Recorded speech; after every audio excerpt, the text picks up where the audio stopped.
Let's go back to where we were. Yeah. What I'd like to do today is, if possible, get through the 17th century and hopefully the 18th. We'll just see. But that would put us in good stead. I don't have as much for 18th century, so we can do that more quickly. But we haven't finished the Baroque. In fact, we stopped at a really important point. We had looked at sort of the art of Catholic countries. We looked at Italy, Spain, and then we went up to Flanders, just about to talk about the Dutch Netherlands. And this was the area that rebelled. They were principally Protestant. And really by the beginning of the 17th century, they were more or less, they really were independent. It took, Spain might not have acknowledged it for another 50 years, but they really were an independent country. And that has a huge effect on art. So many firsts happened in this century, in this place. It really is unusual in history in general, but certainly in art. First of all, as a predominantly Protestant, not totally, but predominantly Protestant country, we have a different relationship to art that is forming. It was predominantly Calvinist. There were also Mennonites, and both of these were iconoclastic, meaning they would not use any sort of religious art, which was the mainstay of sort of the Catholic vocabulary in terms of talking about religion. The Calvinists banned all religious art, either in the churches or privately owned. The Mennonites, however, were not excluded from owning religious art, and some did, but there certainly wouldn't be any in churches. So there is some demand for religious art, and there are Catholics living there, so there's still a demand in that context. Some of the other important differences are, because this is one of the wealthiest countries in the Western world. The ports, of course, are the busiest ports, and we're going to talk more about Dutch industry and business and shipping and the like. But it meant that there's a good deal of money, and that usually identifies a kind of rising middle class, and it's a Protestant middle class who has money to spend, and they want to buy art, but they don't want to buy religious art. So what on earth are you supposed to make? For the first time, we have a huge demand for art in a very small country. We also have an awful lot of artists making art. It becomes a real industry here. And yeah. Can I say one thing just before you leave the general culture, because I think it really makes a difference. What you're looking at is the growth of the printing industry. And so there is also a cultural transition from the image to the word. And literacy grows, and so people are more focused on what they read than they are what they view. Okay, that's interesting. I never thought about it in that way before, but that makes sense. But the Protestants are going to find a way to communicate their morals and their values in art. It's just not going to be an overt scene from the Bible. But that doesn't mean you can't speak of morality in all sorts of different types of art, as we'll see. Because of this new type of art, we have a growing demand for a kind of middle-class art, and this is really where it begins in subject. We also don't have those few wealthy patrons that are out there commissioning art. We have, for the first time, artists making art and then going to sell it. And what that develops is a kind of new institution within art, where it began with sort of fairs, like the kind of arts and crafts fairs we have today, where artists would go and they would have a tent and they would sell their works of art. And that evolved pretty quickly into picture dealers, like shops where you could go in and buy art. It's a whole new system, but it's very much the system we have today. And we're going to see how that affects art as well. So let's take a look at some of these new subjects in art. One of the new popular subjects is the group portrait. There have been portraits. I mean, portraiture isn't new, but there's a real market for group portraits. And a lot of it centered around these organizations and clubs. And this is a militia group. Franz Hals was a portrait specialist, because there's such a demand for art and so many new kinds of subjects. artists became specialists. They were either portrait specialists or landscape specialists or whatever. And that means you're repeating the same sort of thing. And so you get very good at it and you become the specialist. A group portrait like this is actually very difficult to do. It might not seem like it, but it is. This is a militia company. This is a group of men. They're the militia, but they're not the official militia. They're there to defend the city. They're part men's club and part military. They're like an Elks Club or whatever, and they do good work. They raise money and do good works for the city. It's complicated, but there were a lot of them, and they tended to want these group portraits in their meeting halls. Now, the problem with a group portrait is you have two requirements. One of them is you have to show everybody clearly and equally, because they actually paid for this. They divided up the expenses and everybody's paying their portion. So you want to be seen, you know, as clearly and as well as everybody else. Now that's not the hard part. That's easy to do. And we've all seen how easy it is to do that. That's all you got to do if you have a group of people and you want everybody shown equally. But that's not particularly interesting to look at. So now we got to make it interesting. Now we have to have a design. And that's what Halls was so very good at, creating a design like this. And so he gives us this beautiful sort of asymmetrical design where you have he leads your eye through. You know, it's balanced by these lines like the flag here and here, creating these diagonals, but your eye enters around here somewhere, and then he's looking up here. So your eye goes up here, and you see this guy, and he's looking down here, and he's looking down here, and then you see this guy, and then he leads you here, and then he's looking over here. This is very calculated and very thought out. It's not an easy thing. A lot of people tried group portraits and failed miserably because they weren't this good. But he creates this wonderful flow and rhythm. The other thing I would point out here that's very Dutch, and we're going to see this in all the Dutch art, is how informal it is. This is not a group of people sitting around posing. This is as if we've just walked in the door and they look up and they're looking at us. And what that does is it involves us with the scene. We feel like we're just one of these guys. All Dutch art has this informality. And this has been linked to a great extent with the culture as a whole, the sort of Protestant sensibility that relates to kind of personal experiences. It's not a formal culture. It's very more intimate. And this certainly has some of those characteristics. A colleague of Hall's was a Judith Leister. Because of the nature of the subject matter and the nature of the demand, there are quite a lot of successful women artists working in the Dutch Netherlands at this time. Women fare better in art when certain kinds of subjects are popular. You didn't see a lot of women artists when the subjects were huge, big altarpieces.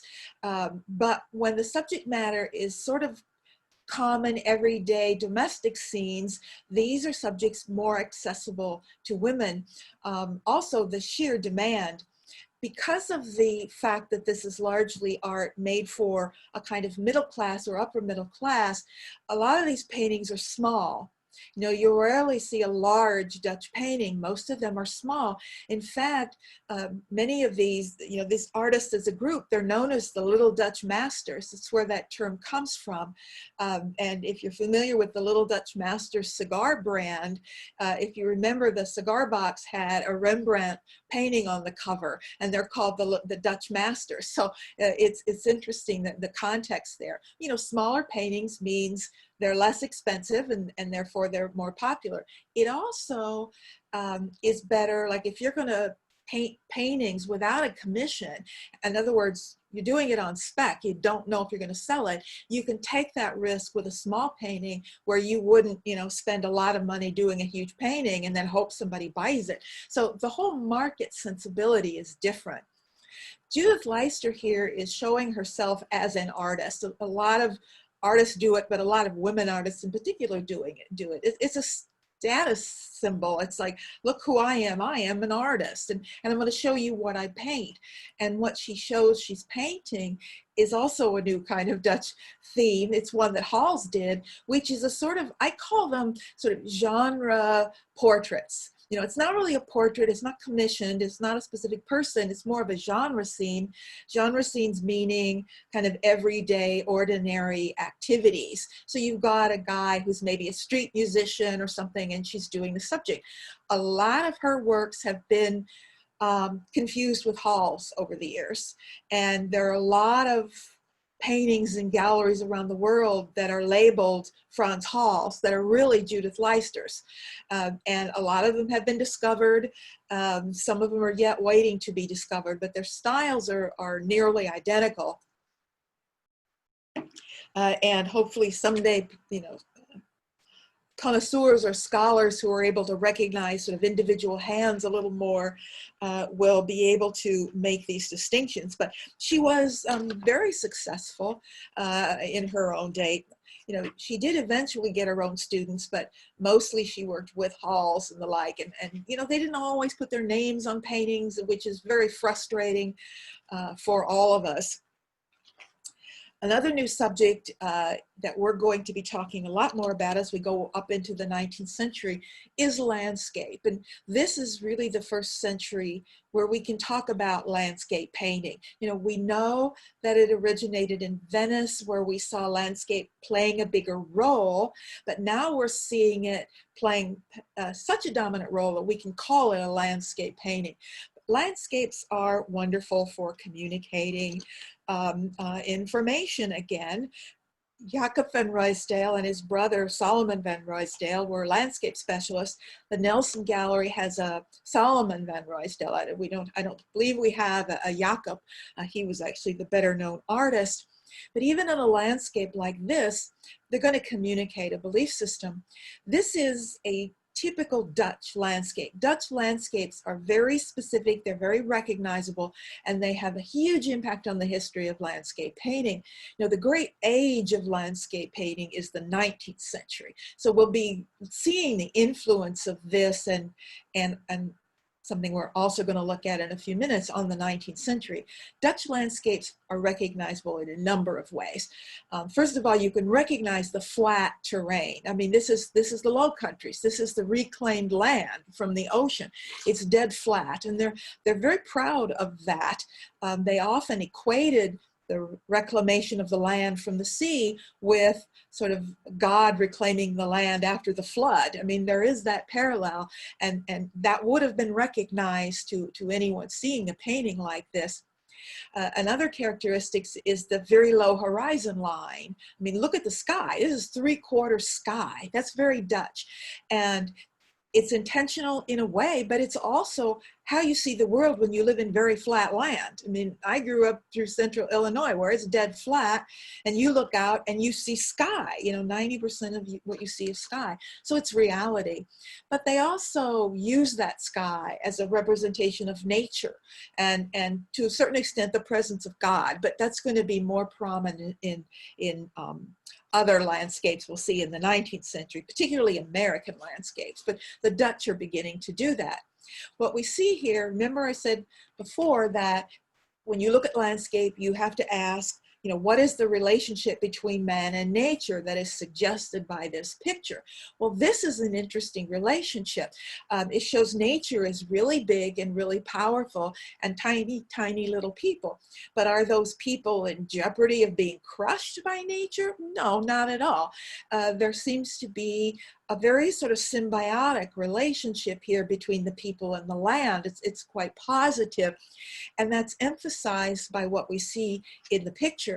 These little cottages down here, and then in front of them, you see this white cloth hanging out, and then all these long white strips.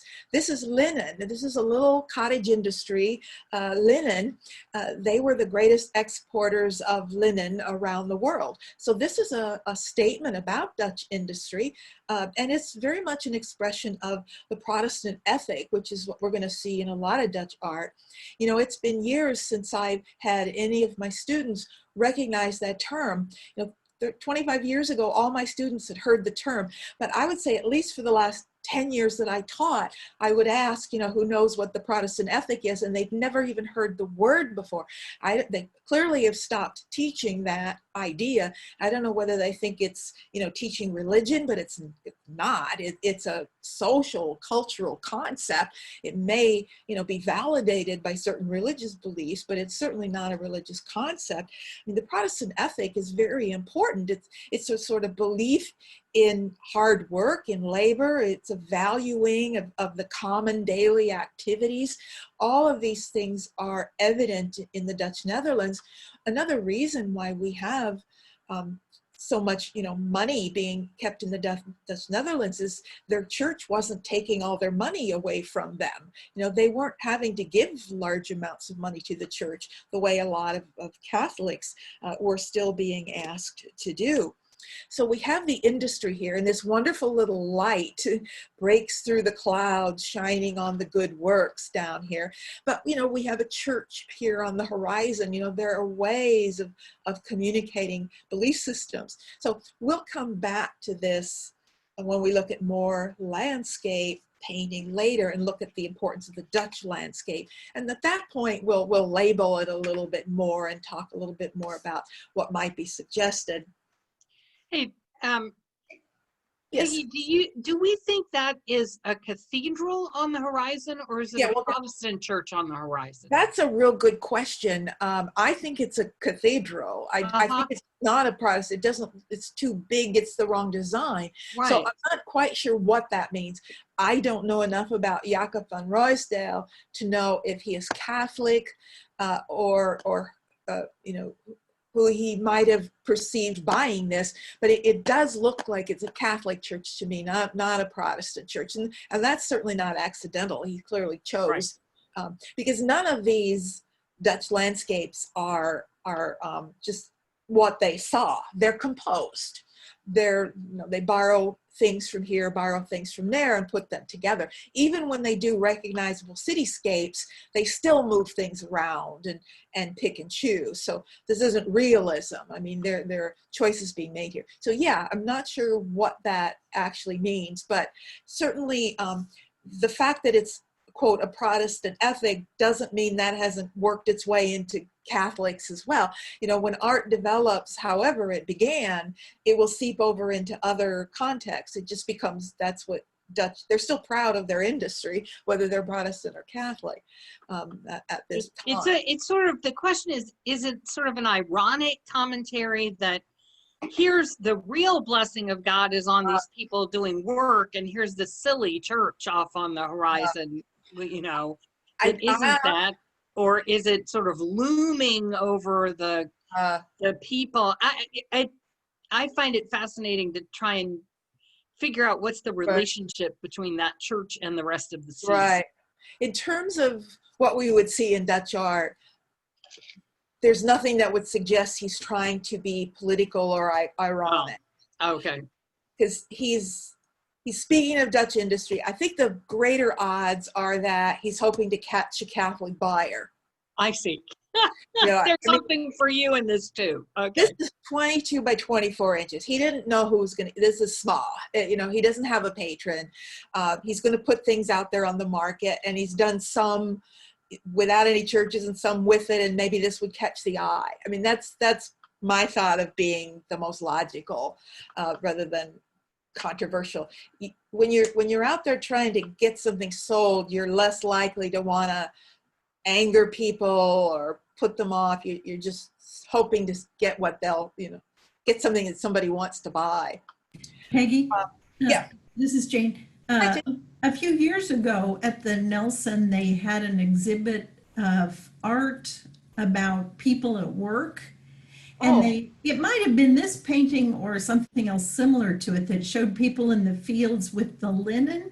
And they had a focus on the process that was used on the linen. It was fascinating. I had no idea how complicated it was and all the things they had to do to make it really bright white. And it was really interesting. Yeah, that's interesting. Yeah, I missed that show. That was before I got back here, but I could see definitely that you would have some Dutch paintings in there because it's all about people at work. I mean, and we see it in all sorts of things. It's not surprising that genre scenes are very popular.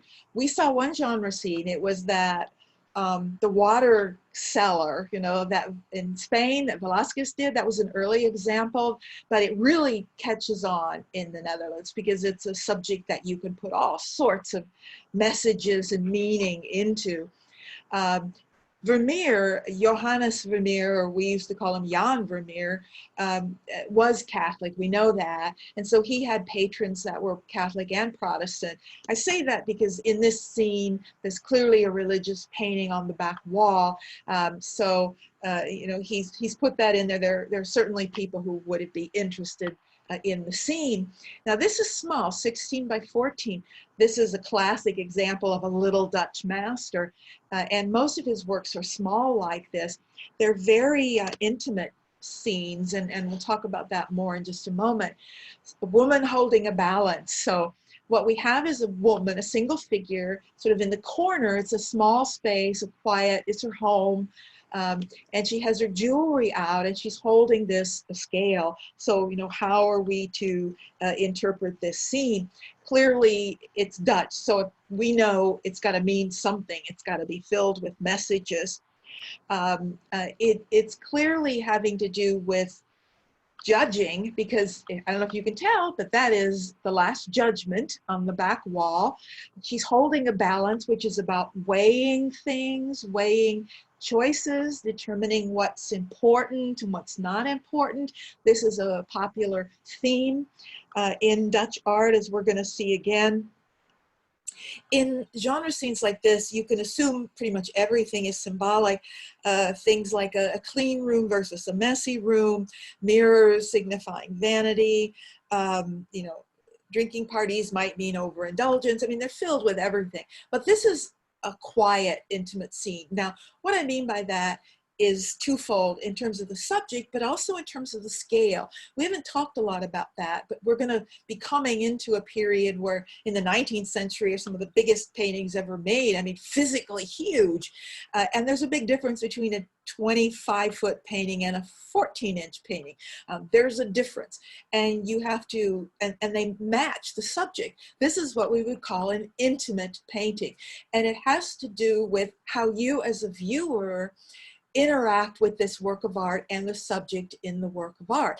I mean, if you can imagine a painting 20 foot across, that's a huge battle scene. Now, how are you going to interact with that painting? Well, you're going to step way back from it, and you're probably going to share that experience with about 20 or 30 other people who are all looking at it at the same time. Now imagine this painting, 16 by 14 inches hanging on the wall. What are you going to do? You're going to walk up very close to it, and you're going to have a very personal one-on-one relationship with that painting. It creates an entirely different relationship. And he's presenting this intimate, quiet scene in this intimate format. It's understandable when you think of this painting as 15 foot tall. It just wouldn't work. It would feel ridiculous. It would feel like the subject was too inconsequential to be of that scale. In the same way that a huge battle scene painted 14 inches across would seem absurd because it seems too small for something that important. So there is a relationship, a matching between the subject, the scale of the work of art, and how the viewer interacts with it.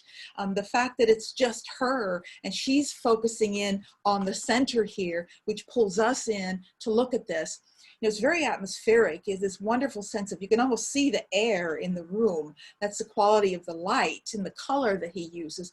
But it's also very calculated and designed, something you may not think about, unless you see it sort of identified. The painting here, as you can see on the wall, takes up exactly one quadrant of the canvas. It's 1/4 of it, and then you've got the diagonal here, and then the light streams in this way, and right in the center is the scale. So it's very, very calculated. Everything he paints is very soft as well. You can see there are no hard edges or lines. That makes it very quiet. It's not strict or stern. We're going to see a painting a little later that has all sharp angles and lines, and it creates a very different mood, a completely different sensibility in the painting. So a very good example of a quiet genre scene that would cause you to think about choices and values, with the Last Judgment weighing, hanging in the background, always reminding you of the results of your actions. Peggy, Yes. is it significant? She appears to be pregnant. Does that? Yeah, well, that's, she may or may not be. It may be symbolic. There is a tradition for art from the Netherlands that goes back a couple hundred years, of showing women who look like that, but they're not really pregnant. In some of those paintings, it is meant to reference her future role. In other paintings, it's just a reflection of the heavy clothes and drapery they wore that fell that way. So it's always risky to read too much into it. But it's also risky to say, no, that doesn't mean anything. You can't really ever say that, because we can't be 100% sure what someone would have seen or thought at that time. We just can't know for sure. And I'm quite sure that we're missing messages. There's no question that there are messages in here we can't really connect to, because they're not of our world. There may be very well something in the color of that blue. There may, maybe that's a reference to the robe of the Virgin Mary. I don't know. That, heavy folds. It's hard to know for sure. So we just we say what we're pretty sure is true, and then leave the rest and let people make their own judgments. But that's a good observation, because it is there. Another new subject, also one which you can fill with messages and meaning, are still lives. And they were so popular that there are a number of subcategories and types of still lives. This is a still life specialist, Peter Claes. There is a Claes in the Nelson, although they've just taken it off the wall. I'll show it to you in a minute. But this is a beautiful painting by him. This is a specialty of still life called a breakfast piece. This would have been a breakfast. This has just been abandoned. They typically had fruit and nuts and bread. That kind of identifies breakfast. The title is Still Life with Taza. This is a Taza, this cup that's fallen over. It's a kind of wide mouth drinking cup, and the fact that it's fallen over is significant. In almost all of these Dutch still lives, you'll see something fallen over or something broken. This is pretty clearly a vanitas painting. And vanitas is a theme in art that is somewhat related to the idea of memento mori, but it's not the same. Memento mori is a reminder of death. Vanitas is merely a reminder of the fleeting nature. So it's similar, but it's about not being vain, etc. And it's communicated through anything that suggests the passage of time, like the cup fallen over, the breakfast abandoned, he's just got up and left. And often there'll be something in it more directly, like a candle that's burned down, for example. Or in this one, you have an actual early timepiece. This thing laying here on the table is a very early Dutch sort of clock. And they were right on the cutting edge of this new technology, and they were very proud of it. So this is put here very intentionally, not only to reference the passage of time, but also Dutch industry. These are fascinating to observe over time, because you can watch through the century, you can watch them getting wealthier and wealthier in terms of the foods they eat, the nature of the vessels. This is still fairly early. Later still lives, they will have like lobsters, cooked lobster. I mean, but they're already imported foods here. You've got the lemon, you've got olives back here. These are all imported foods, and they speak of the well. So again, it's a very intimate, quiet scene in a very clearly defined, quiet space. But it's filled with messages relating to value. This is the one that had been hanging in the Nelson Gallery. Clays, you can see again formula. When you have specialists like this, you're going to get formulaic art. They're going to be cranking these things out and repeating the same things. But I noticed well, actually, I noticed it before the pandemic, the last time I was there, that it had disappeared, that they had moved it. It was off the wall, and I never got a chance to ask anybody. It's still gone, and it really bothers me because I really loved it. It was in the Dutch room. So if I get a chance, I'll ask, but the guards never really know. And there's no like sign up. It's not like out on tour or something. It just disappeared and they replaced it. They do rotate works of art. I mean, there are hundreds of works of art in the basement. I have a question. Yeah. Well, I noticed in this painting and the previous one, the plates are kind of off the table. Does that mean anything? It could. That's a good observation. It makes it look a bit tenuous, right? Like it could fall. Right. And a plate in the back of this one, behind is that a goblet of water, I take it? Yes. Looks like Yes. it could be a little off. Yeah, like that, sort of sticking off that. You're right. There's a sort of temporariness to them, like things could fall or be. I wouldn't be surprised at all if that were intentional. But Also, I thought that might have been a compass instead of a timepiece. Yeah. yeah, it's a timepiece. It looks like the same table from a different angle. Probably is. It's in his studio. Yeah. It's probably everything. It's clearly it's the same cups. Yeah. It's probably the same plates, and he just moves them around and repaints them. And one of the things we'll see in a minute, he really wouldn't have even needed those fruits or whatever there. You repeat the same thing over and over and over again. You don't need to look at it to paint Right. it. We're going to see that in just a moment. The other thing I want to point out that these are very much about is demonstrating his virtuosity. Again, we're seeing some of the hardest things in the world to paint. Metallic surfaces, glass, with water, clear liquids in them. In the same way that Velázquez, in the water carrier, he had the glass of water there, the crystal glass of water, and those glazed pots where you wanted to show how he could suggest different textures and surfaces. That kind of wows you, and it still does. So certainly it did then. Another type of subject, another variation of still life, I should say, is flower painting. And there's a wide range of different kinds of flower painting. This is by Rachel Roich, another woman who's very successful. She worked really late in the 17th century and then continued working in the 18th. There is a painting by her in the Nelson, I'll show you in a minute, but it's an 18th century painting.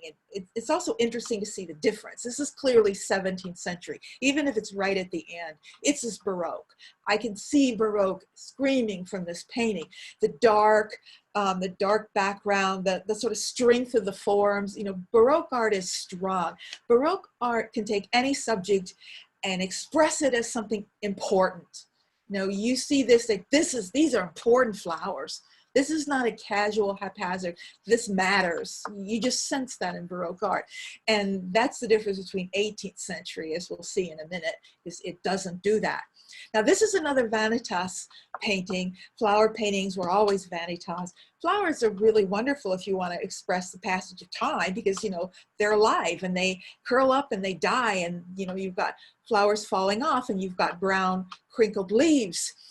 This is very haphazardly. This is very Dutch again. It's not a formal composition. This is like you just throw a bunch of flowers in the vase and they're very casual. It's meant to look that way. But we also know that this particular arrangement never really existed at all and couldn't exist because there are flowers in here that bloom at different times of the year. Also, the Dutch were the major flower exporters in the world.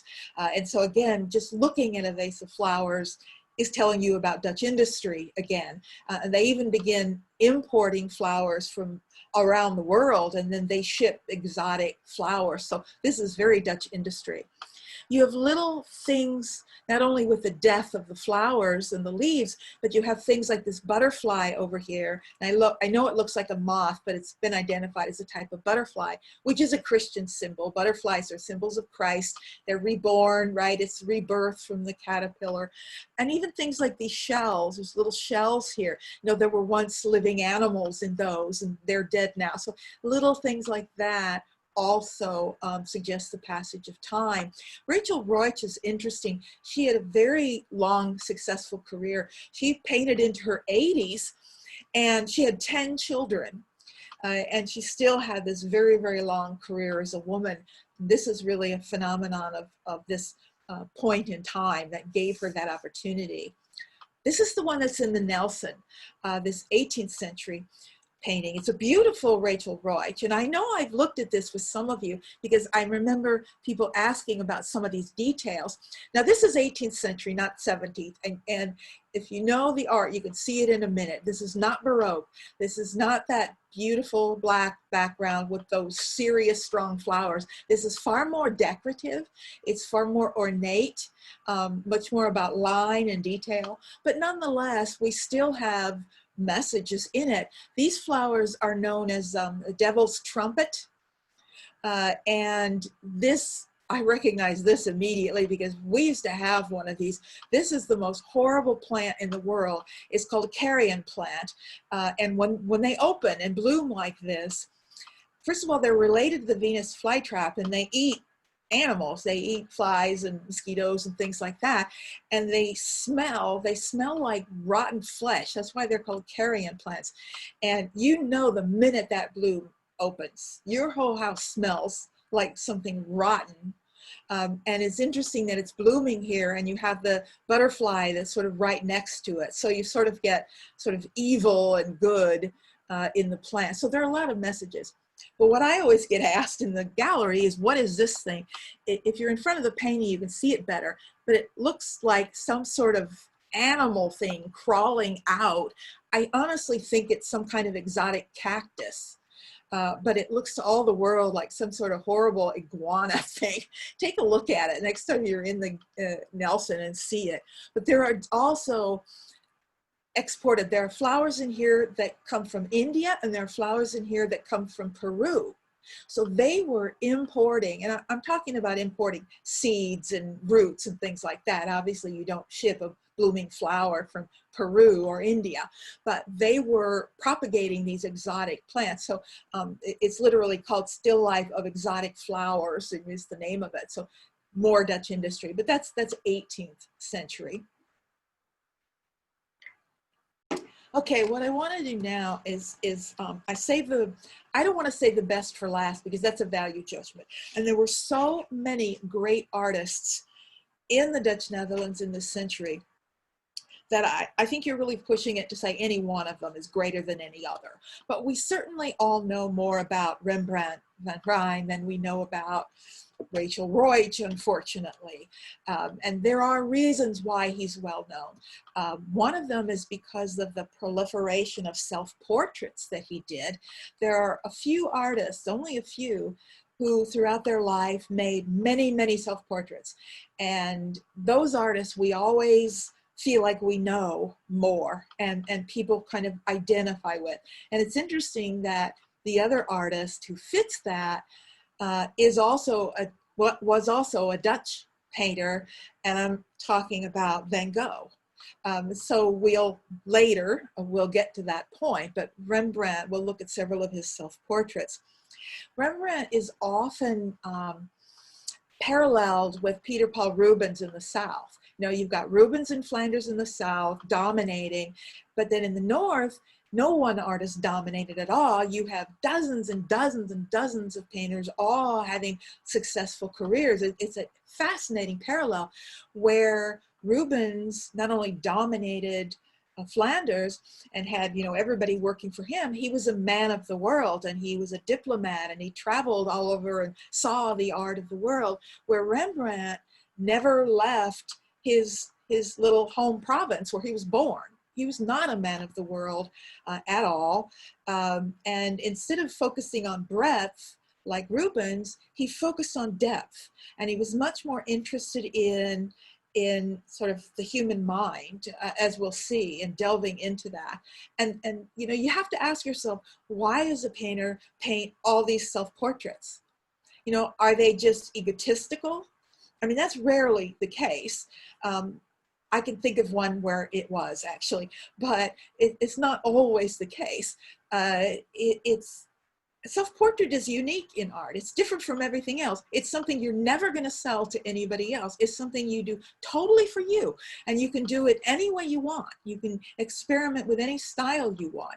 You can also stare at yourself in the mirror for hours on end and examine expressions and emotions. And that's what it becomes for many people, a sort of self-examination. Here's a really early Rembrandt. You know, it's very romantic, it's very youthful, you know, it's sort of moody and what you might expect a young person to do. But this is a more mature Rembrandt, but it's nonetheless a typical example of his self-portraits. He's 32 here. One of the things you see early on is this emphasis on the face. You know, there's no reason to look anywhere else but his face. Yeah, there's a little other things going on, but it's all from the face. And his figures they seem to glow, like they have an inner light. Yeah, there's a light source in their shadow, but they seem to have an inner light. His rich colors are there. That expression on his face, you can recognize, you know, if you've seen enough of these, you can recognize Rembrandt in an instant. He had this nose, this big bulb of a nose, which, you know, got bigger as he got older, and he is very clearly recognizable person. But this is really a beautiful one. I'm showing you several by him because they're worth looking at. Here's a wonderful self-portrait, and we have a really nice detail. You can see his sense of color here. It's painterly, very loose style, but you can see the greens and the blues and the yellows and this range of colors. You can also see this expression in his eyes. You know, he uses the self-portrait to examine human emotions and human states. In the 17th century, they really were beginning to be interested in sort of the human mind a bit, and sort of human nature. You know, we think of science as coming out of the Enlightenment, which it will in the 18th century, but there's a lot of science and technology beginning even in the 17th, and certainly this idea of human nature. That's what he was interested in. You know who he reminds me of? This is bizarre, but I made the connection. Rubens reminds me of Miss Marple. Someone who grew up and lived in this little tiny village, but in that village, because she studied it in depth and she looked at people in depth, she was looking at a microcosm of the whole human condition in a way. And through studying one person, and she would go into those stories, right, about the postmistress and something that happened, and then parallel it to something else completely different. But it's that sort of experience of life and depth that Rembrandt had, and that you see in his paintings. I just love this comparison. I don't have a lot to, again, it's 16th century versus 17th century. It's a portrait versus a self-portrait, and it's always risky paralleling those because you're dealing with different issues. But, you know, Raphael had to deal with a patron, and he had to deal with what the patron wanted, and he was a master at communicating what the patron wanted, and that's what he gave us. But he gave us this warm sense of who this person was, where Rembrandt is not dealing with the patron. He's the only one he needs to please. Notice how the rest of it has literally dissolved. I mean, there is no detail here whatsoever. It is totally the hand in the painting. So I don't really have a lot of, you know, great conclusions to make here. I just think looking at them side by side, you start thinking about the choices that are being made and asking yourself questions about, you know, why they're being made. You know, in the context of that moment in time, Raphael's was the most sort of introspective and thoughtful painting, but now we're 100 years later and things have changed, and he doesn't hold up in the same way. Now this, yes. You've used this expression several times, and I don't have a clear idea of what you're talking about. Okay. Loosely painted. What do you mean by that? Okay, let's go back. It's the brushwork. I'm talking about the brushwork. This is very different from what I called linear, which was tiny little lines that all blended together smoothly so you saw no brushwork. This is loose, brushwork in the sense that clearly you can see the mark. It's not tight and controlled. There's it's sort of what we call it's expressive, you know, in the mark making. So that's what I mean by loosely painted, as opposed to Thank tight. you. You're welcome, but please, anybody, ask questions, because I might assume that I've said it or assume that it's clear when it's not. So please, if something, you know, you want something clarified, just ask. And I have to show you this because it's just beautiful. You don't need another reason to look at this painting. It's from 32. Now here, you know, this is not a portrait. This is a poor, humble man. He certainly didn't go pay. He couldn't afford a portrait. It's just called a bearded old man. So do we consider it a genre scene? We don't see, you know, usually that means someone's doing something, you know, they're in a setting where you're seeing them undergo, you know, doing their work or doing something. We can't really call it that. We can't really call it a portrait because it wasn't commissioned. It's something new. And I think, you know, character study is probably the best way to think about it. It's like his self-portraits are character studies. You know, your own best model. You're free, you don't have to pay a model. But, you know, this man probably would have been happy to sit for a little bit of money and let him do this character study. And that's what it is. Rembrandt's figures like this, where he has the choice, have things on their mind. You know, what your first thought is, what's he thinking about? What's he going through? You know, you want to know this person. Clearly he's thinking about something. Something matters. And that's why I think we connect to it. It's also so warm. But he did regular commissioned work, which is not his best work because he's not doing what he wants to do. He's doing what a patron is telling him to do. Now here's a formal portrait. We don't know her name. We just call it a portrait of a woman, but was it clearly a commissioned portrait? He would never have painted this without it. And he's perfectly capable of giving you every little bit of detail and showing you all of the decoration and the lace and all of those things when someone wants him to do that, which is clearly what they did. You can see detail here. So he's perfectly capable of giving you all of the detail you want. And knowing that, then that takes us to the next logical step is, well, then when he didn't show that, that was a choice. You know, it wasn't because I don't know how to paint hands. You know, if he had never done something like this, we might ask ourselves, maybe he didn't paint the hands because he wasn't very good at it, because I know artists who did that, who didn't do hands because they weren't good at it. But clearly that was not the case here. I have to show you one group. You know, he does all sorts of styles. He's one of the few who is not a specialist. He did everything. He did portrait, he did landscape, he did group, you know, portraits, he does genre scenes, he does religious art. I like this, the Syndics of the Drapers Guild, because it's so Dutch. And this is the one where my students always ask, why are they dressed like pilgrims? And so, yeah, why are they dressed like, I mean, it's a logical question, right? They are dressed like pilgrims. So then you have to explain, well, you know where the pilgrims came from, right? And you know when they came here, right? That's what we're talking about, you know, right there. Syndics of the Drapers Guild. He wasn't a specialist. He could do like a 6-person group portrait, but he actually failed on larger group portraits. And there were cases where people refused to pay him, and he actually went bankrupt because the group refused to pay him for a really large group portrait he wasn't that good at. But it's not that hard to show 6 people clearly in an interesting way. But I like it because of who they are as well. Syndics are members of a syndicate, and a syndicate is just a group. In this case, it would have been a group of the masters of the Drapers Guild. Now, the significance of that is that we're talking about a strong guild as late as the 17th century, and you're only going to find that in Northern Europe.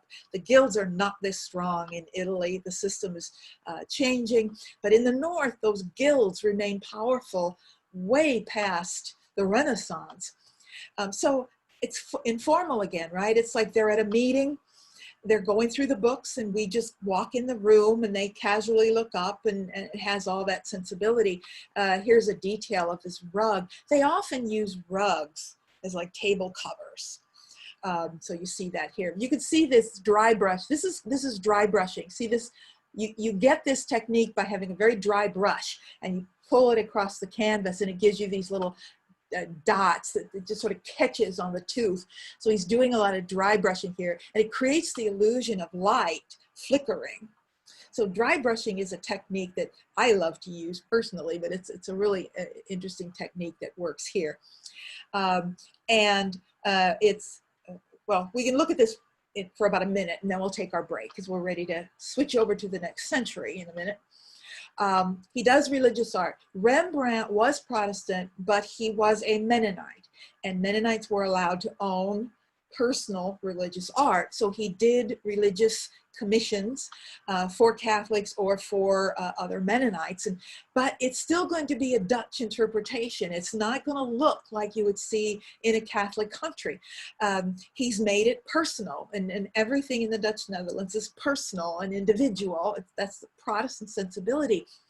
He's showing us the scene of the return of the prodigal son in a way that no one else has ever shown it, emphasizing the father, because we're facing the father. We don't really even see the son.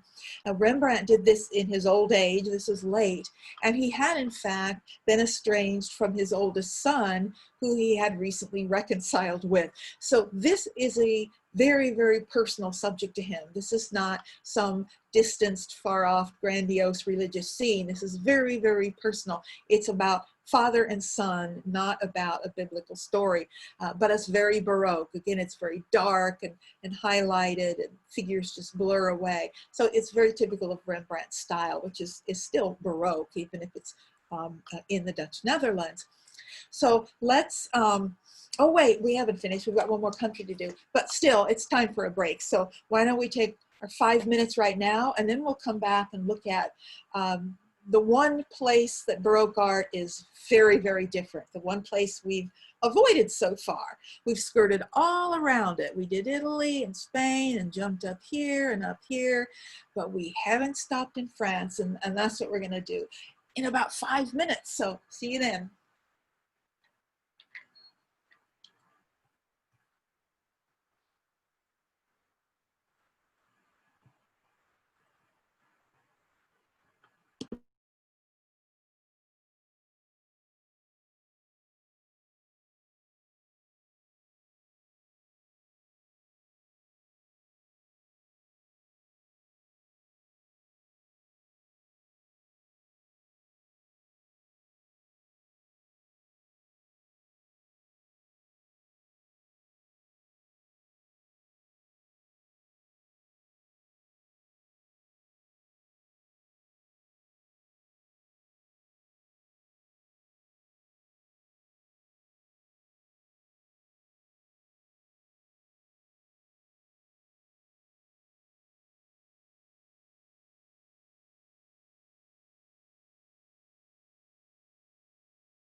Peggy, Yes. your comment about this last piece being very individual. Okay. It You're cutting made, out again. it made, can you hear me now? I can hear you now. When you're Okay. facing me, I can hear you. All right, here I am. Okay. My parents were Catholic. Well, I was raised Catholic, but didn't last too long. But anyway, when it came time for their funerals, we were given, they were buried in the Catholic Church, and we were given, pieces that we could choose from. They were like, okay, this is the way it's done. And there was just very little bit of variety. And I kept saying, well, couldn't we make it about them instead of these particular passages from the scriptures and so on? And we were told that a funeral is really about Christ. it's not about the person who died. Right. And I thought, talk about not being individual. Yeah, and that's why there was a Protestant Reformation. Yeah. Yeah, that happened too. Yeah, and it was all about eliminating the rituals and eliminating the intermediaries and just having a personal relationship with God. That's what it was about. And people make that connection to Dutch art and its informality and its personal. So yeah, you absolutely see that in Dutch art. And that's what took the church's power away. Suddenly, they weren't the main focus anymore. Right. It's interesting, but you see this in other places. If we do a class next year on Asia, we'll see something really similar happening in Hinduism early on, where you have this caste, the Brahmins, who controlled the rituals and knew how to do the rituals and knew how to read the sacred texts, and they guarded that because that was their power. And if everybody knew how to do that, you wouldn't need this class anymore to do those things for you. So it's exactly the same thing. In fact, I think that's one of the most sort of eye-opening things that happens when you study, really different cultures. That you see they're not all that different, that the same things are happening, Yeah, that's what's okay. Well, I'll sign up for that class right now. Okay. I'll remember you. Yeah, we'll do that. Yeah, there's a lot of possibilities. When we're normally like, at any university, what we're doing is basically like the freshman sort of introductory course where you quickly run through the whole thing.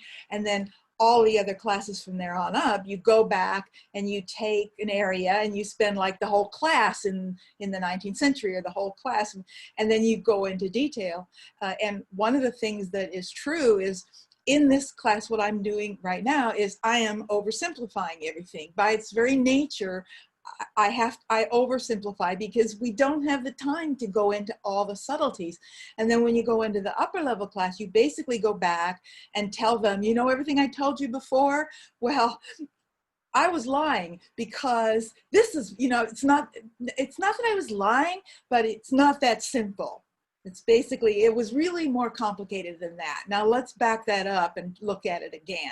So you kind of have to back your way out of a lot of the things you say in the introductory classes because you really just don't have a choice. If I really did, then every day would be an advanced class, and it would take us the next 20 years to get through one run through. Plus, people I always did anyway, needed to hear things repeated a few times. So yeah, we look at it here, and now we're going to look at it again from this view, and then we'll look at it again from here, and then it starts making sense. Yeah, and then you start. And what really helps is to put the history into it. Right. For the first time studying the 14th century, suddenly, because of what you said, suddenly I could understand how Spain became so powerful because, and I never understood what the Habsburgs had to do with Spain. Yeah, they control, I still don't know everything about the Habsburgs because there's a certain point where they were on practically every throne in Europe, and they're all married to one another, and you're having wars with countries when your cousin is on the throne. I mean, you're having a war with your cousin. I mean, it's just bizarre. Yeah. Europe has got a very strange history. Peggy, have you talked about the Spanish Netherlands and why they were the Spanish, or are you going to? I did. I was not aware that Spain I did. France and had a power base up in the Netherlands. Yeah, I did it last time, but I can remember it was in the Holy Roman Emperor in the 16th century was the first Habsburg emperor, and I'm not sure how this happened, because I have to go back a little further than that. But he was the Holy Roman Emperor, but he was also the King of Spain and the King of the Netherlands, which was one country, and the King of Milan and the King of Naples, or the Kingdom of Naples, all of those. And when he retired, he split them up, and he gave Spain and the Netherlands to one son, and that's how they became connected. Because he just made the random decision that Philip II could have Spain and the Netherlands, and that's how it happened. And then the Dutch broke away. But yeah, I used to always wonder that too, you know, because I didn't know it was never made clear to me in classes how that happened. It was just, and Spain owns the Netherlands, you know. Yeah. And you go from there. It's like, well, how the hell did Spain get to own the Netherlands? But actually, I went online and looked up Habsburgs in Spain, and that kind of walks you through it. It's a long walk. I'd like to go back sometime, even further back, because this goes way back. You know, how did southern Italy become part of Spain? Because that goes way back. And I just haven't gotten around to do it. But the Italians today, they don't even consider Naples part of Italy. I mean, they really look at the South as another country. They still do. And it's a strange divide that's been there for so long. But that's another story. Don't forget that this is also the general time when England thought they owned a chunk of France. Oh, Normandy. You know, I mean, oceans were not necessarily barriers to what you controlled, I guess. Yeah, good point. Well, they thought they owned America too. Well, right, indeed. Way over there. Way over there. And lots of other places. And the whole rest of the world at some point. Yeah, right. Okay, so let's go back and talk about France. Why did I say France till the end? France was predominantly a Catholic country. So why aren't they making art like Italy and Spain and Flanders? They're the only Catholic country that did not embrace the style of the Counter-Reformation. This style they were told to do, this drama and connecting and emotion, it violated French taste. Now, sometimes it's nothing more than that. Sometimes it's just that the tradition is so ancient that it simply can't be broken. And the French today, actually, I know many of you have traveled there, but the French still are some of the most formal people in the Western world. To get along well in France, you have to be very formal. The French have always found our display of emotion to be distasteful. They don't like it. It's why they don't like Americans. It's why they don't like Italians or Spanish or pretty much anybody else. But Americans are just the opposite. You know, we're just emotional and gregarious, and they hate that. And so they're not going to take well. I don't care who tells them that religious art should be Baroque and emotional and all that. They're not going to do it. So the French develop their own style. It's a classical style. The French have always and still consider true French art to be classical. And it goes back to the Gothic, which is a French style, a true French style, re-embracing the classical. And they see that as French art. Every time something that's not classical creeps into French art, which it will all the time, it will be attacked as being foreign, a foreign art style. And that's going to happen over and over again. You're going to see French art that's not classical, and then suddenly it will be attacked and replaced by good, true French classical art. So it becomes a matter of, it becomes political, actually. It becomes something very political. And we'll see that in painting, but before we look at the painting, I want to take a look at certainly the most gregarious architectural site on the planet, or one of them, and talk about Versailles. And I know many of you have been to Versailles, but this is the context and the moment in time when it really starts to expand. There had been buildings on this site going back a couple of generations. It was sort of in a forest, and it was just kind of a royal retreat. Versailles isn't that far from Paris, and they'd go out for hunting, whatever. But in 1668, Louis XIV decided to begin expanding the chateau, and that's where the building we know today becomes important. When we look at the plan, the building is just this tiny little thing right here. You get a sense of the scale of all of this. I mean, this canal right here is 1 mile long, so this is a mile. So this is huge. And the whole city of Versailles didn't exist before this building. It's when this building was built that the city is expanded. This is the building, and all these different colors and patterns. These are different stages of the expansion. So you can see how it expanded out. This is the oldest section here, and then it gets added onto and added onto and added onto. And the scale is quite overwhelming. Not all of it is 17th century. Some of the detail is later.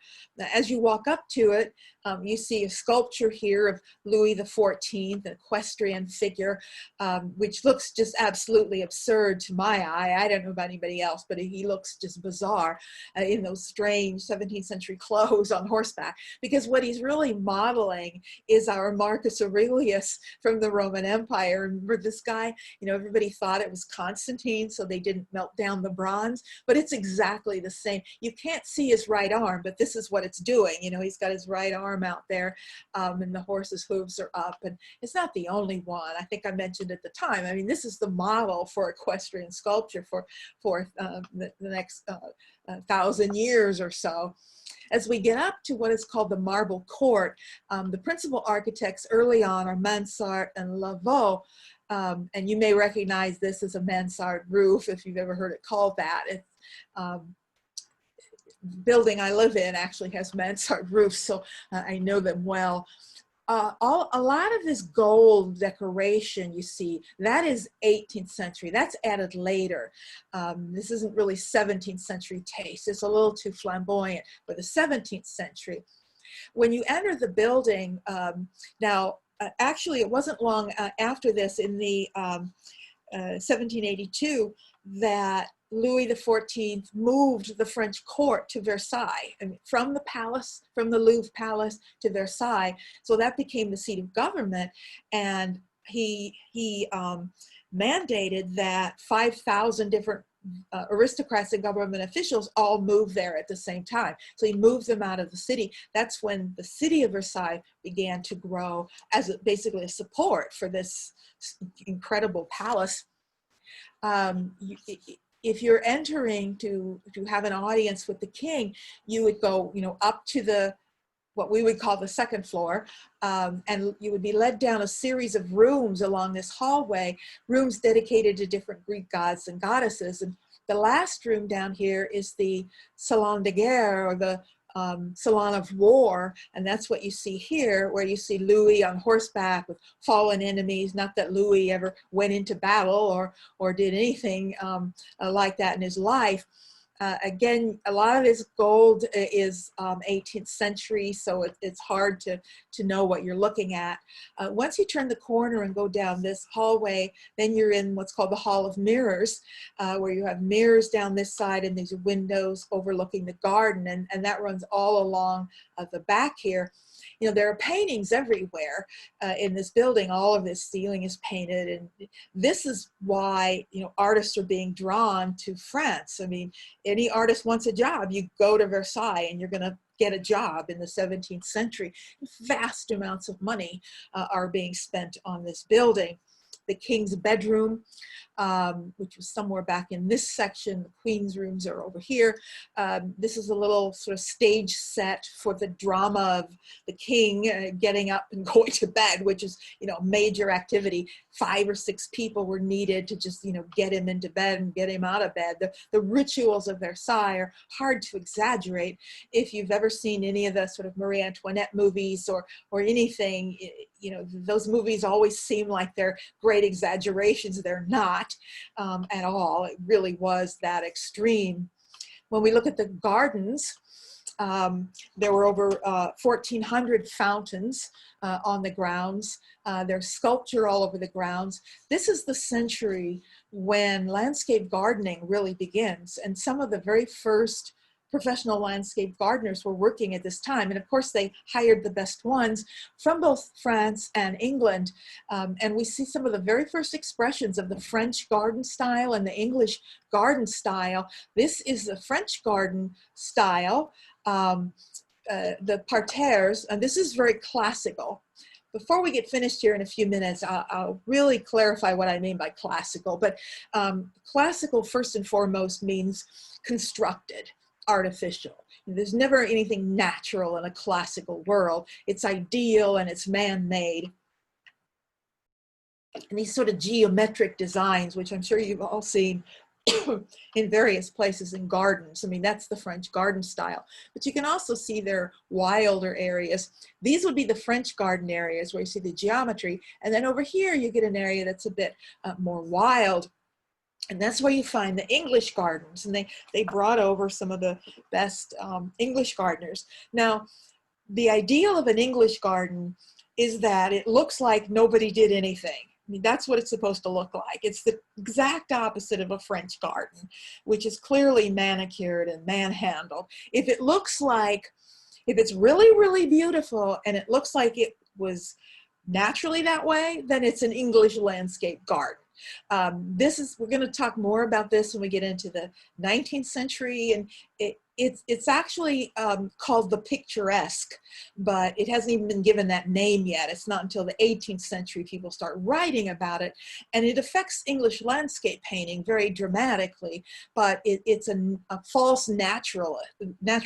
They would, literally construct these little lagoons and try and make them look natural, but it's really just as ideal as the French gardens are. It's just hiding that fact.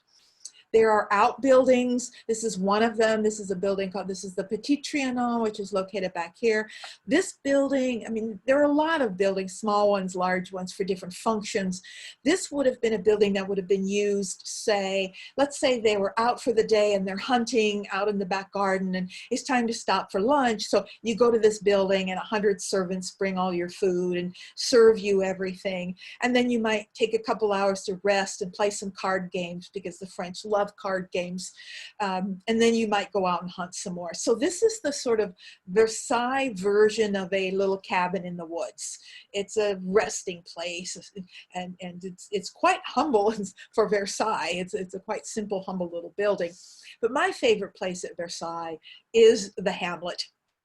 And this is 18th century. But I have to show it because we're not going to come back to Versailles.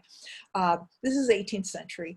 It's an artificial village that was constructed in the 18th century to look like a quaint little French village. And they hired people to live here.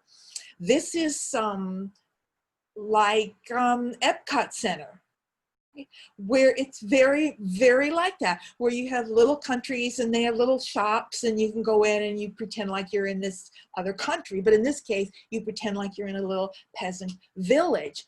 Now, this is not a new idea. The English have been doing this for a long time, in the sense that it wasn't uncommon for an English manor house to have a little hamlet, a little rustic hermit shack, and they would hire a hermit to live there. Most manor houses would have a resident hermit. I mean, as bizarre as this sounds, it was common, and you'd hire some guy and he would just be your hermit, and he would live in the hermitage, is where the name comes from. So it's sort of like that. They hire people who would take care of a herd of sheep, and this is where Marie Antoinette was known, particular to, she would dress up like a shepherdess, and she and her ladies in waiting, they would go out here and they would play at being shepherdesses.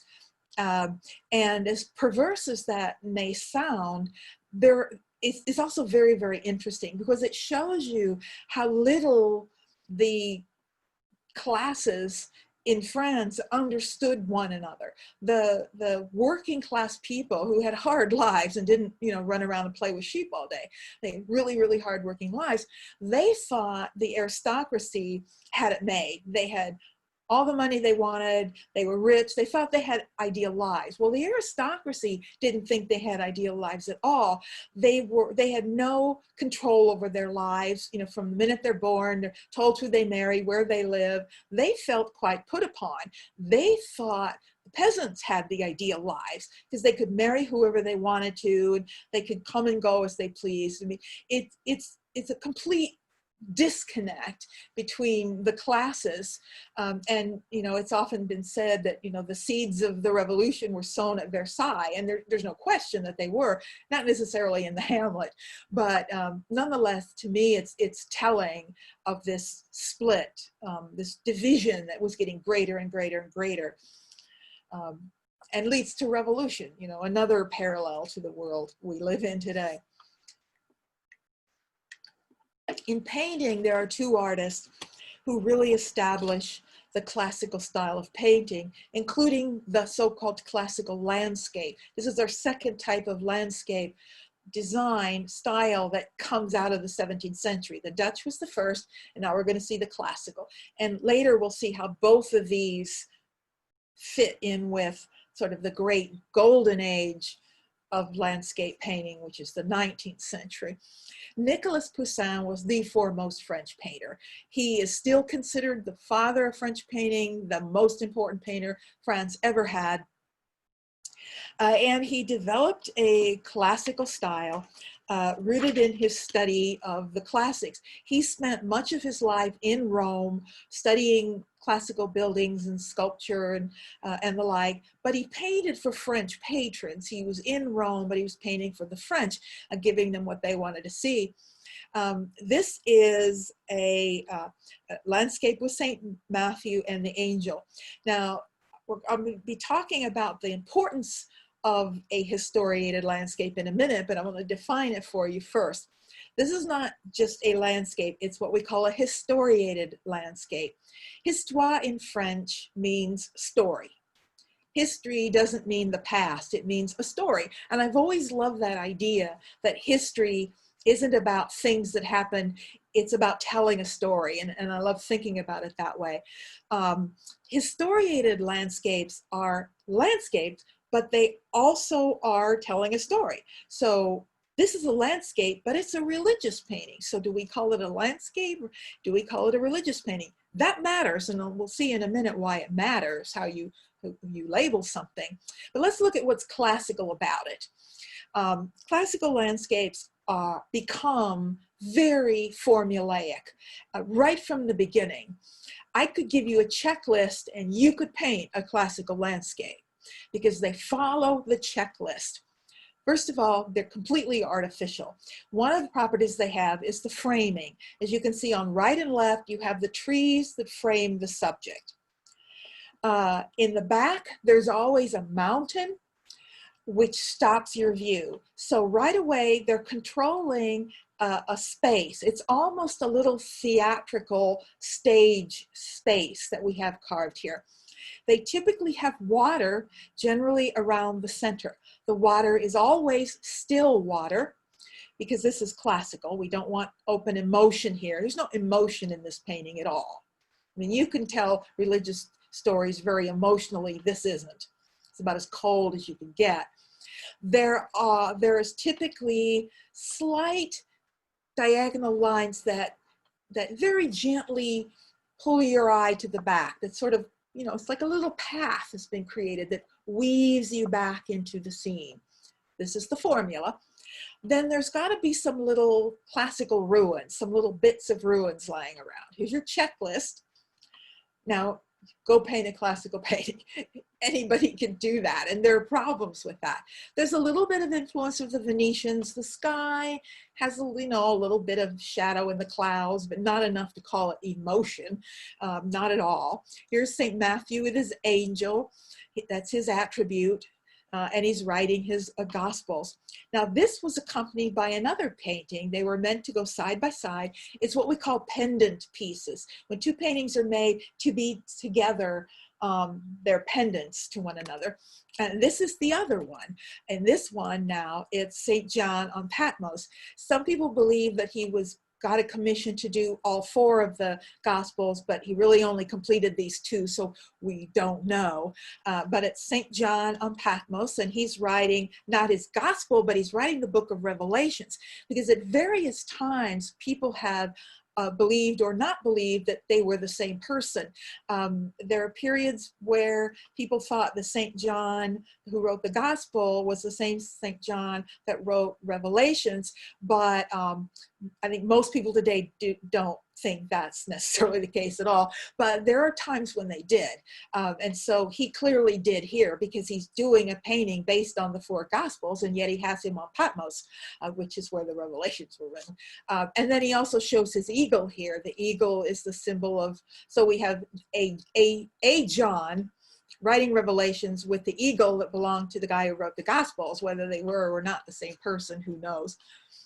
Anyway, same formula. Frames, still water, mountain in the background, classical ruins, path that winds and leads your eye back, done in a fairly linear style, fairly sharp. You know, there's not a lot of crisp detail. That's the formula. But the most important, now, Poussin is the most famous painter. He does everything. He does portraits, he does religious scenes, you know, anything he's commissioned on. But the individual, oh wait, let's put them side by side. I forgot I put these 2 side by side. They're meant to hung like this. And while it's not a continuous landscape per se, you notice he's connecting them here with the ruins that are very similar. So it's not meant to be the same space, because they're not physically aligned with one another, but nonetheless, there's a connection. And clearly the formula becomes more evident than ever.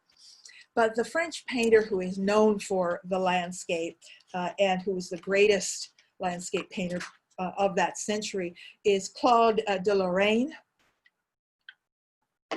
And you know, he is the one who perfects the classical landscape. I mean, it's there, you know, I don't need to give you all of the details, but instead of disguising it as religious painting, he rarely did that. He gives you just some peasants, mill on the Tiber, suggesting it's a vaguely Italianate landscape, but it's really nowhere in particular. Little peasants, still water, frames, mountain, curving forms, etc. These were so popular, and he was selling these all over Europe, that, and because of the formulaic nature of classical landscape, people started faking works and putting his name on it. That will happen when you have a formula like this. And so he's very famous for this book that he had called the Liber Veritas, which is the Book of Truth. And it was a little notebook he kept of diagrams of every painting he ever made with the dates. So he would go around and accuse you if he found somebody with a painting that he knew he didn't do. He'd pull out his book and look back, and he could document that he did not make that painting. And the fact that he had to keep that book tells you people were faking his work everywhere. And that nature of classical art is going to come to be a problem a little later. Oh, I missed something. Darn. I put in a new slide, and obviously I deleted one that I didn't mean to delete. Darn. Oh well. Maybe I'll bring it in later and show you. Let me get to where I want to go. Before we leave France, we're really leaving the 17th century now, and we're moving into the 18th. Before we leave the 17th, I wanted to talk to you about the French salon. And this is not going to work for me. I'm going to do something here. Now you can see how I do this, because I'm going to show you how I do this.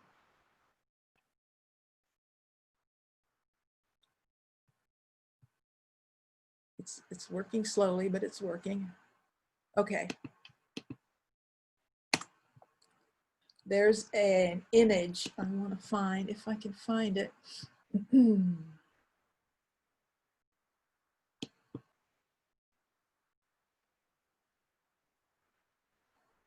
that's not what I want.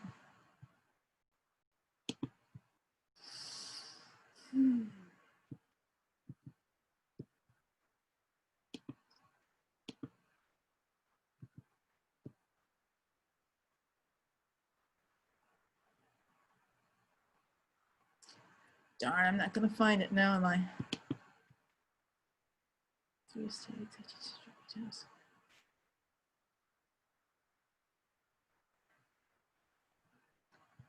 No, it's not going to work. I'm not going to find it. Anyway, I'd rather leave that painting off. Let's do this. Let's just leave that.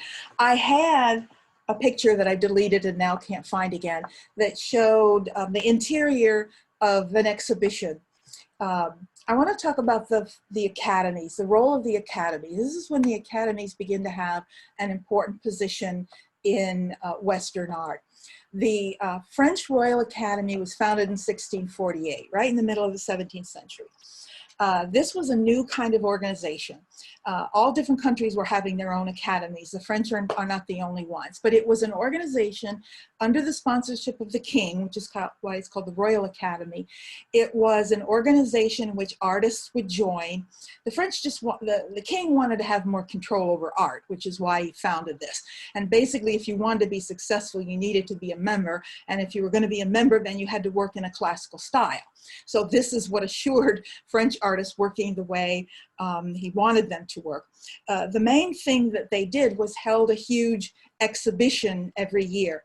And I had an engraving that shows the interior of that exhibition. So I'll find it and show it to you next time. But it's an interior of a room with paintings hanging floor to ceiling, corner to corner, just paintings plastered everywhere. And that was known as the French salon. The salon, the way I use the word salon, it refers to that exhibition, that annual exhibition in which French artists filled the walls of the Louvre. This is where it was held, the former palace, but now used for other things. It was the home of the Royal Academy.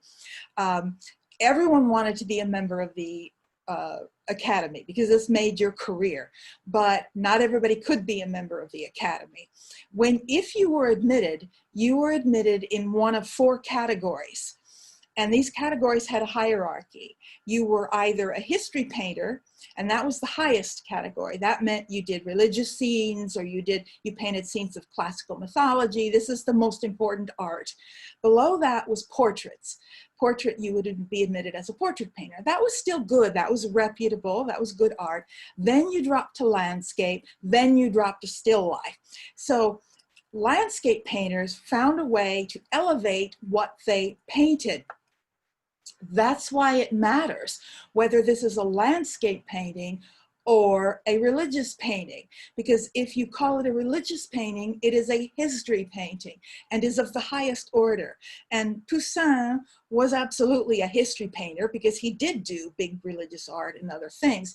But someone like Claude Lorraine, who really didn't, he's down here in the landscape category. So this idea of elevating landscape in some way is important. It's significant. It has meaning in terms of how you're seen within the community. Now, that academy was founded on the style of Nicolas Poussin. They said, Poussin's our greatest artist. This is how we want everyone who's a member of the academy to paint. And in fact, they also had a school affiliated with them, and this is how they taught younger artists to paint, which is fine for a while. But by the time this century comes to an end, you've got a generation who is no longer satisfied with being told how to paint and painting in this one way. That's always the problem with classical art. It will always fall apart because it becomes too much of a repeated design. It gives you too little scope or choice. And so we have a rebellion. And at the turn of the century, right around the beginning of the 18th century, there were these debates happening in the Royal Academy. And there were 2 factions arguing. These 2 factions were known as the Rubenists and the Poussinistes. There were a group of young artists who were sick of classical art. And what did they discover in Paris? What did they discover hiding in the Luxembourg Palace in Paris, hanging on the walls? There are 24 things they found hanging on the walls in the Luxembourg Palace in Paris. A bunch of paintings commissioned earlier in the century by the then French Queen Marie de Medici, they discovered that series by Peter Paul Rubens that was hanging in the Luxembourg Palace. And they went, whoa. Of her life. Of her life. All those paintings of her life painted not in a classical style at all, but in a fully blown Flemish Baroque style. And they went, why can't we do that? That's not a formula. It's so much more interesting. It's emotional, it's dynamic. And so you get this debate. It's a generational issue. It's the older generation saying, no, we're classical. That's true art. And saying, oh, that Rubens stuff, that's a foreign style. That's not French art. And French artists shouldn't be doing that. So the debate goes on. Now, who's going to win the debate? Who always wins the debate when it's a generational argument? The ones who are going to be alive longer. The ones who are going to be alive. The younger generation always wins. It's a matter of time. It's a matter of tipping the scale where the voices, there are more voices, you know, on one side than the other. And in fact, in 1717, when Watteau is admitted to the Academy with this painting, it marked the victory of the Rubenists. Now, this style is known as Rococo. Now, it's seen as a purely French style at the moment, but it will be attacked as a foreign style because it kind of is a foreign style. But there was no category for it. It didn't fit the 4 categories. So they created a new category called the Fête Galante, which means basically elegant gathering or elegant party. And that defines Rococo. Rococo is one style of the 18th century. It's a style that was specifically associated with its patronage. This was loved by the aristocracy. You can see all of those living at Versailles embracing this style. It's Rubenist in some ways. It's painterly, it's loose handling of the paint, it's colorful, there's movement and drama. It's not a classical formula per se, but at the same time, it's not really Baroque at all. Baroque paintings are darker, they're serious. I mean, this is actually painted on a white ground with lots of pastels. You know, there's nothing solid here at all. The trees are more like feathers. It's sort of a fluffy style. The subject is very Rococo. Pilgrimage to the island of Kythera. It's a reference to mythology, but this is not Greek mythology because these are clearly 18th century people. Kythera was a mythical Greek island that was associated with Venus, and it was where lovers would escape to because on the island of Kythera, time stands still. So it's this wonderful idyllic world. You can see why these aristocrats are drawn to the subject. This is pure escapism. You know, they're all having affairs with other people because they've all been forced to marry people they don't even like. So the idea of intrigue, the idea of slipping away and turning your back on all your obligations for a while, stopping time and sneaking off to this escapist island. This was very popular subject matter. It was also highly immoral in some ways, and it's going to be attacked for that at the time. But you see them, you know, here's the Cupids, and now they've got to go back to their duties. But this art was so directly associated with that class that it's going to be very controversial and will be attacked roundly, you know, at the time of the revolution for its immorality.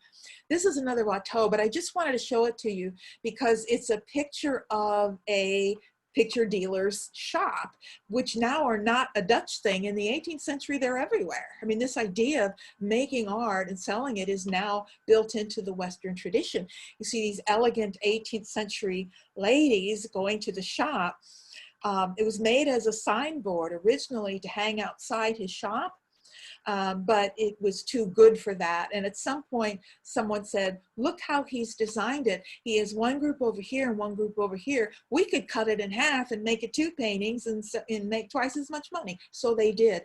And then at some other point, it got put back together again. But it is an odd design. I could see why they did it. You know, it really is 2 paintings.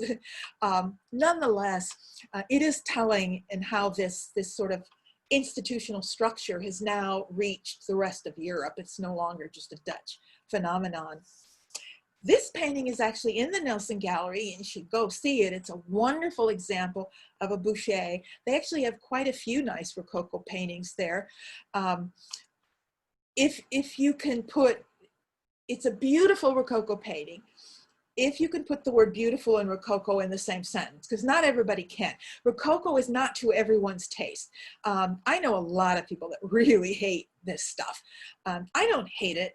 I just appreciate it for what it is. It's not something I would hang on my wall. But nonetheless, this is mature, fully developed Rococo. This is what they wanted to see. The guise of classical authority, you know, something with the Venus thrown in or some classical figure, it was thought to have elevated it from what it really is, which is purely erotic escapism. And that's what it's meant to be. But it has the same sort of, I don't know, lack of substance comes to mind. Not only physically in the forms, but even in the subject matter. You know, there's nothing serious here. There's nothing frivolous. I mean, there's nothing important. It's purely frivolous subjects. The most of all, and the one that is really condemned, is a painting by Fragonard, who's working late. And Fragonard is still working at the time of the revolution. Fragonard got out of Paris fast because he was so linked to the monarchy and the aristocracy that he would have lost his head if he hadn't gotten out of there quickly. This is a good example of what will be attacked, as we'll see. We have an older man here and a younger woman. He's pushing her on the swing, and hiding down in the bushes is her lover. And she knows he's there. She's looking at him, and she's kicking up her skirt so he can peek up under her skirt. And they're both laughing because they're making fun of this poor guy who's, you know, being cuckolded. It's very classic. You know, you could imagine this scene out in the gardens at Versailles. It probably happened every day out in the gardens. But it's a beautiful painting. You know, these are good artists. It's just the subject matter and the technique are problematic. You know, the sculpture of Venus, not Venus, Cupid knows what's going on, and he's saying, shh, don't tell anybody. And you've got some more little figures down here. But this will be used as proof of the immorality of the monarchy, and that whole class will be condemned because of paintings like this. Peggy? Yeah. Why do I keep thinking of Thomas Hart Benton and Persephone? Because he did a painting of Persephone? Yeah, well, I mean, just kind of the subject. I mean, the way it looks, and I don't know. I just kind of see that. Well, Benton's forms, he uses a lot of, he bases his forms around these kind of swooping curves. His figures are like elongated and exaggerated, and they do have he based it around these sort of curves and counter curves. I mean, I can see a formal relationship. I'm impressed that you see that in here. So I could see the kinds of shapes that you see be related to that Persephone form. Yeah, it's totally different kind of brushwork and everything else, but I could see those shapes being connected. However, as we're getting another thing that is happening, and I'm not going to read all of this to you, you can read about the Enlightenment yourself, but while the aristocrats throughout the century are buying all of their Rococo, a lot of other people are doing a lot of other things. The 18th century isn't one thing. There are a whole lot of things happening in the 18th century. An old world is dying and a new world is being born all at the same time. And we see all that happening in art. Rococo is the old world dying, and you really see it in the paintings. But the Enlightenment is happening at the same time. You know, it's the birth of reason. You know, there are a lot of things happening. If I had to say one word that defined it, it would be questioning. And you can put everything in that. Questioning authority, questioning institutions, questioning political institutions, questioning privilege. I mean, all of that is questioning. You know, they're looking for what is natural as opposed to artificial. And they see the old world is built on artificial behaviors, while the new world is built on natural behavior. So they have to ask, what does that mean? You know, is it natural that you have all the money and I have all the power? You have all the money and power and I have nothing. Is that natural? You know, is it natural that families be created in this way? Is it natural that children be raised in this way? everything was being questioned. And we see that playing out in art.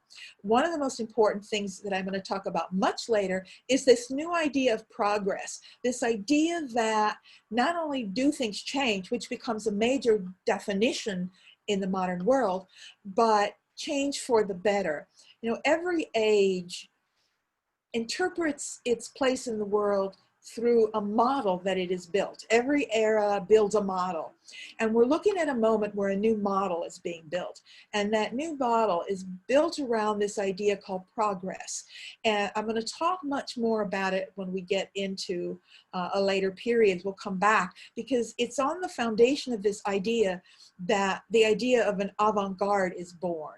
And it's rooted in the philosophy of Hegel. And even though he's writing in the 18th century, his impact is felt more in the next. So we'll talk about that and the birth of an avant-garde and all of that and the model when we get to the 19th century. But it's actually rooted in this century. We're going to see it in art. We're going to see depending on your point of view, because you've got artists painting for the aristocracy, you got artists painting for the middle class, you've got different patrons, so they're going to take different points of view. Maybe they'll show the way things are and they'll attack it and disparage it. Maybe they'll show the way things are and they'll validate it because they like it. They'll show bad behavior being proper behavior being rewarded. Maybe they'll show improper behavior being punished. We're going to see all those things in painting. And this is, to me, one of the greatest expressions of the Enlightenment that you'll ever see. And it comes from a British artist. The British are freer to openly talk about the aristocracy in ways the French are not. Because the British have a constitutional monarchy. The French do not. The British kings are not all powerful. You can go ahead and insult the aristocracy, and believe me, they are. And nobody was better at it than William Hogarth. You know, he really particularly embraced a kind of moralizing satire, and that's what this is.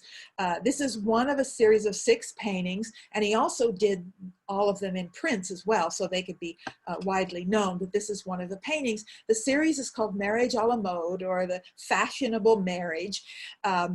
And it's all about this arranged marriage, and it all just goes to hell in a handcart. But this is the first scene, the marriage contract. And the British, for one thing, the British are different from the French. The British love paintings with lots of detail that they can pick apart and analyze. This is a very classic British style of painting with tons of little detail that tell the story. So they would have got it immediately. And it's not that hard to recognize what's going on, actually. It's clearly a marriage contract being signed. You have, and then he names them all in his stories. This is Lord Squanderfield over here, who is the father of the rich boy who's so narcissistic he's just staring at himself in the mirror and paying no attention to his betrothed. He couldn't care less who she is. He even has like a sore on his neck that is the early signs of syphilis, which is, you know, he is one of those young heirs that's, you know, debauched and squandering everything. Of course, that's his name. His father's name is Lord Squanderfield. And he's pointing at his family tree. You know, we go all the way back to the great knights, while he has his foot wrapped up, suggesting he has gout, and gout was believed to be caused by, you know, overeating of rich foods. So that was sort of a sign of him as well. His manor house in back is falling down. There's scaffolding all around it, and it's in disrepute. The daughter here is the daughter of a merchant class man. You see him here, and he is shown as a kind of a bumpkin. He's sort of new money. And he's coming with the dowry. There's a lot of money on the table and bags on the floor. The ones with money here is the merchant, not the aristocrat. I mean, he has no money. That's why he needs money. His buildings are falling apart, and he squandered his money, which is why his name is Lord Squanderfield, without a doubt. So she's back here, very plain, you know. showy but very plain. This is the lawyer who's sharpening his quill, because he's the only one that thinks he's going to benefit from this, but he ends up really in the end not benefiting. This is sort of a clerk who's bringing, you know, the marriage contract, and then you have the architect over here who's looking at the building with plans on, oh, once he gets that money, he's going to fix up this building. This is a story that's doomed to fail. This is a marriage that's going nowhere. And this whole series is all about the idea of the arranged marriage and how it's, you know, how and the behavior of the aristocracy and how this is just not natural. There are clues everywhere here about the fact that Squanderfield has squandered all of his money, not the least of which is all these expensive, silly French paintings on the wall. The British love to make fun of French paintings, and he spent all his money here while his home is falling apart. And this is basically, you know, a metaphor for his home is falling apart, like literally. Things like the bags on the floor, the inattentive dogs. You know, dogs are good symbols unless they're falling asleep on the job and they're inattentive. That's a bad house. That it's not in order, and in fact, it's not going to be good at all. It's going to end up badly. I won't show you the whole series, but it's an indictment of the British class. Now, the reason it's happening right at this point in time is certainly the Enlightenment ideals of questioning, but also a number of rich British families have been losing their money. It was a bit of a scandal in Britain that some of these important families were going bankrupt, and they were often being bankrupted by these younger sons who are gambling away the fortune, or by others, they're just spending all their money and wasting it and weren't seeing to, you know, preserving their fortunes. So it's the behavior of, at this particular moment, this British class is what's being indicted here very clearly and very directly. And now, you know, this is obviously a very different point of view being expressed than we saw in Rococo. And that's because they're made for different people. This is not going to be purchased by someone from the aristocracy. It's going to be someone with the political point of view of Hogarth, who wants to indict the aristocracy. You know, what's interesting to me is this moment in time is actually what gave birth to my own field of art history. Typically, the son, after graduating, if you're from the aristocracy, you would go on your world tour. You would take the grand tour from Britain, and the British upper class, they would go down and travel through France and go down to Italy, and typically they would buy a lot of art and bring it back with them. But by the beginning of the 18th century, British aristocracy had these huge art collections, and they were full of fakes and really bad art. And there was a desperate need for experts who could come in and look at this art and say, you know, this has nothing to, they thought they were buying Renaissance paintings, and they were buying, you know, it was nothing like a Renaissance painting. They didn't know and couldn't tell the difference. And so the very first art historians were really what were called connoisseurs, and connoisseurship is a branch of art history that centers on recognizing individual hands of artists. If you know, people who can look at paintings and recognize one tiny little type of brushstroke and know that it was made by this person or that person, that's where it began. So in a sense, a sort of art crisis that was created by this world we're seeing in this picture is one that eventually gives rise to all of art history as a discipline. So a very important point of view. And before we look at other kinds of portraits, I think we probably should just go ahead and stop there for today rather than introduce a new subject, because I want to look at some portraiture in the 18th century, and it all still relates to the Enlightenment ideals. But we'll come back to this actually, because we'll do a contrast with this in a later painting as well. So we're just getting us started to the 18th century, but we'll look at a few more things, and then next time we'll definitely also get into the 19th, because I don't have that much 18th to look at. Do you have any questions or comments on? You did a great job. I really enjoyed it. Oh, thank you.